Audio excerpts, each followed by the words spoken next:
put together a couple business plans. The first one was kind of crappy. You know, went out there and tried to find some examples of other good business plans. There's some out there. It might not be always so easy to get to, and especially if you're starting out a company and maybe you're not in the entrepreneurial program within a big university that might have a bunch of examples for you to pick from. Maybe it's a little harder to find. So we did the best we could, found some, and modeled it after that. And it talked all about the idea, which is what they typically do when you start. When I say we had versions of it, as we started going down through the pilot launch, it had to take a different form, which it went from being all about the idea to about, which is probably your first round of investors would look at, let me understand the idea, let me see how big the opportunity could be.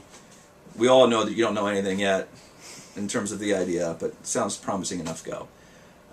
As you go further down, people start evaluating you differently, where they don't care about the idea so much, they want to see how you're going to turn this into a profitable, sustaining business. And so your business plan has to morph into something a little differently. You start talking about the idea and you start talking about how you're going to turn this into a real business. Do you have the right management team in place? Or how are you going to go source them? And all the different things. You know, people start looking at you a lot differently, and you had an idea for distribution. Well, how are you actually executing against that plan right now? But it was about 67, 70 pages of a business plan.